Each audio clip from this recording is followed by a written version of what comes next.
Hello everyone and welcome to video number 10 for my series which I decided to make called Architecture Books Flip Through.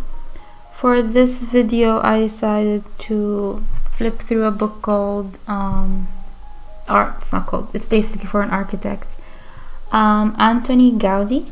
It's by Jeremy Rowe, and I'm really not sure when this book was published, but because it's not written. But the thing is, Antoni Gaudi is a very famous Spanish architect. He was born in 1826, I think, and he died in 1930 something. I'm not sure, but the thing with Antoni Gaudi, he's very famous for his organic forms. Oh wait, a little disclaimer before I even start anything. Now the thing is, if you are the publishing house of any of the books I mentioned, please contact me on my email. I will put down the video really fast because I'm really not sure when it comes to copyright materials, especially with books. My aim here is not to publish this book or something, but mostly just flipping through. And I really had a dilemma because I was thinking if this is okay or not. I'm not sure if it's okay yet, but in my perspective, this is the same as going into a bookstore and flipping through books. So, I don't know. Technically, I think it's okay, but if you feel like there is a copyright issue with this and you're the publishing house, just send me an email. I'll take down the video, no problem.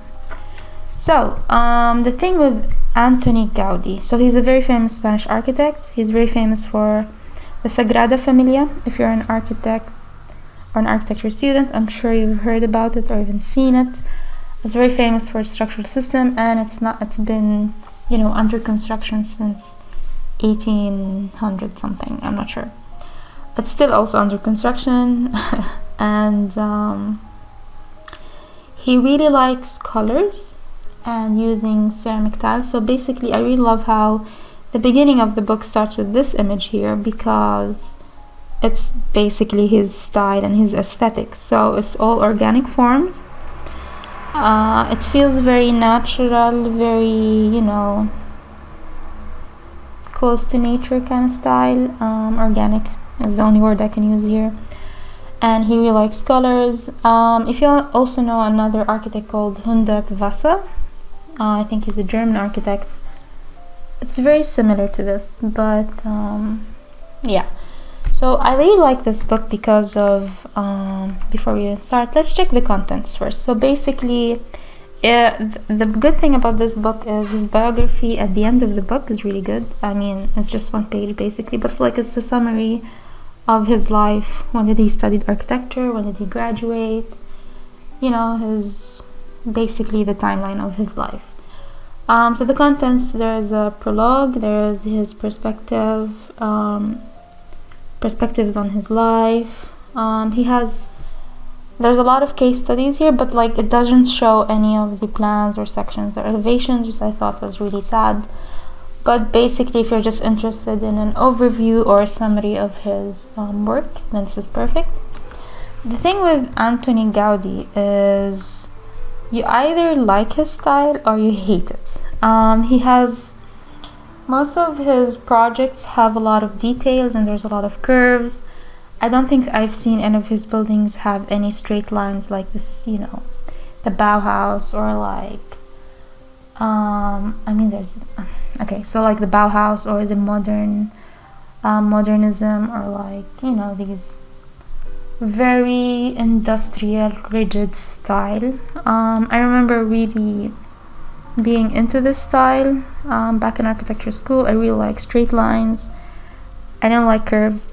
I wasn't a big fan of curves, and I wasn't a big fan of, a lot of ornaments. But I'm finding myself recently, liking details. I don't know if I just got bored of straight lines, and this whole international style is just getting really, there's no soul. I don't think the thing with international style, like the building can be placed anywhere in the world. And the thing with Antoni Gaudi, when he designed these houses, it gave like an aesthetic to like the architecture of Spain or Barcelona, basically, because most of his projects, I'm assuming, are in Barcelona. So a lot of his buildings gave an identity to the city. And the thing with, you know, these international style or like modern buildings these days is like it takes away a lot from the city. So if you're into this, I think that Gaudi is basically the architect to look up to. As you can see in this image here, there's a lot of, you know, it's like a sculptural organic style. He uses ceramics to, like, you know, for the exterior of the building. Let me see what else. He has a few urban projects, and I mean, he has his own aesthetics, I would say. Not a lot of architects these days have like a certain aesthetic. I mean, some do, to be fair, but like once you see a building, you just know it's by him. And he built also a lot of houses. The first project I saw was a house by him. Forgot the name of the house, to be honest. It's here. Yeah, it's the Casa Mila. I've seen this back in architecture school, and I was like, oh, interesting, because I mean, it's sad that there's no close-up of the elevation here, or like the windows, but like they're very interesting, and he really did make a mark in architecture with his style. So if you ever go to Spain or Barcelona, make sure to see his projects in real life, because I think they're very unique and very inspiring. So let me see. So basically this book has a lot of, you know, close-up shots of the buildings, and it's very inspiring, you know, to make buildings like these. I feel like new architecture should really be more heading towards finding a middle ground between, you know, simple style, but at the same time with a lot of ornaments. I mean, not a lot of ornaments, but like we have to find a middle ground between this new style of architecture and like finding an identity for the cities that these buildings are, you know, placed. And so let me see what else. So there's a section here for a guy named Guel, and he's basically someone who commissioned a lot. I mean, not a lot, I don't know how many, but like he commissioned a bunch of you know, projects to Gaudi. And let me see, there's a dragon for a country house detail. I'm assuming this is the dragon. Very interesting stuff, very interesting. What else? So yeah, there's like a lot of projects commissioned by Guel, and it's very interesting, his use of ceramics. The thing with, okay, I'm not really sure what I think of this, but like it's too collagey, I would say, for an exterior, but then again, it's his style, so I really can't say. So yeah, would highly recommend this book as an overview, maybe for Gaudi's work. There's a lot of beautiful pictures, there's a lot of nice close-ups of the details, you know, for his work. And the only thing that I didn't like is that I didn't have any plans or sections or elevations. It's like really important if you're gonna make a case study. At the end of this book we have the Sagrada Familia. It's very famous. You can still see that it's under construction.